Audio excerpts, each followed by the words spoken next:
All right, Nick, Georgia fans may be a little bit exhausted after all of the hype that they have gotten from Dylan Raiola deciding to come down to Athens, Nick, but don't, let that overwhelm you, Georgia fans, because you have yet again hit gold and another big time recruit deciding to come down to Georgia.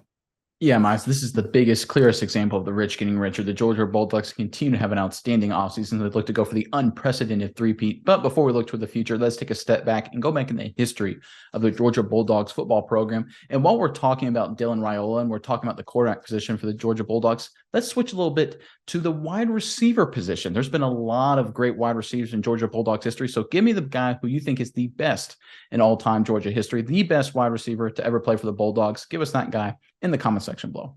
But all right, Miles, what you got? What's the latest out of Athens? Yes, Nick, I think Georgia is kind of getting a new name on the record from the absurd amount of talent they've pushed out. The new tight end U has come to town, and they have brought with them another tight end in the 2024 class. I'm going to get into that article right now, Nick. This is over on dogpost.com. After a massive recruiting weekend in Athens, the dominoes are starting to fall with public commitments. One prospect who jumped on the board this week was three-star tight end Colton Heinrich.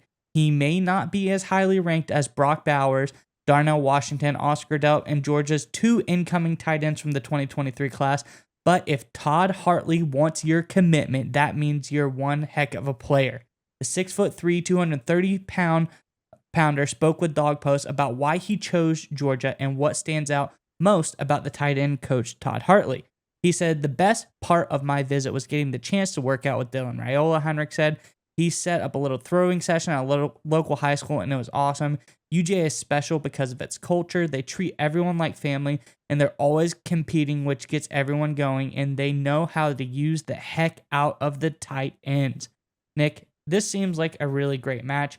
Heinrich, a talented young player, coming into an environment that really seems to have been developing some of the most top-tier tight ends in all of college football lately. They have been absolutely killing it on that front, and Hartley seems to be a really great coach, Nick. As you said, rich get richer. Dylan Raiola seems to have a ton of tight end targets to go as far as he wants to take this Georgia team. But, Nick, what are your thoughts on Heinrich and his decision to choose the Bulldogs? Yeah, it's one of those things I feel like sometimes the recruiting rankings get it wrong. I think this guy has fallen down the recruiting rankings a little bit because he doesn't have all the biggest size, doesn't have the most amazing 40-yard dash yet. But this guy's a good football player. He's going to be a very good receiving tight end to the SEC. And look at the offers this guy got. This guy was offered by Alabama.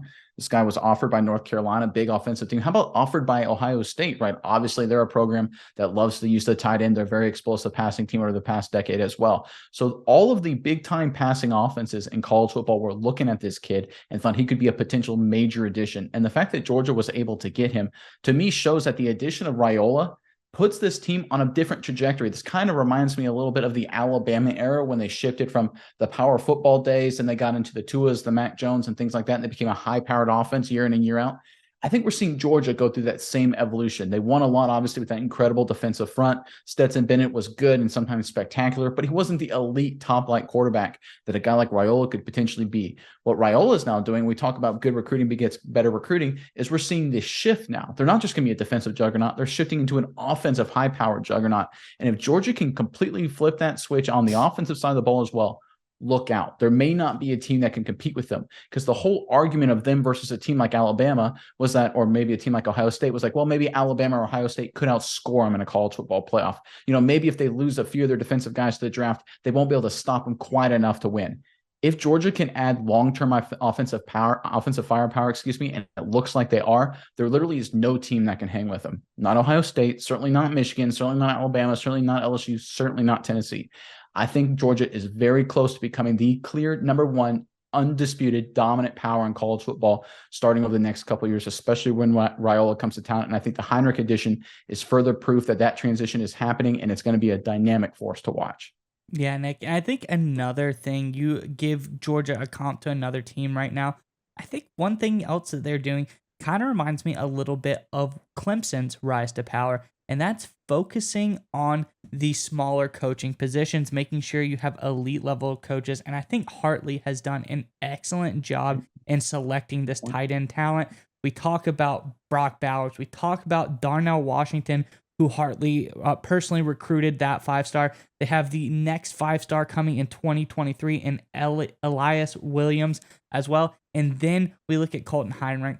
He has done a stellar job, and I think Georgia keeping this guy around and making sure they have the best of the best and their positional coaches is something that cannot be understated, because I think this is how Dabo did it down at Clemson. He really focused on his coordinators and positional coaches, made sure they were the best, had the best guys around them to make the best decisions. And then we all see Clemson went on to win a couple national championships themselves as well. And Georgia already well on their way. We don't need to tell them how to win national championships, but I'm talking about for future sustained success, keeping this model up, and just goes to show it's almost like a proof of concept.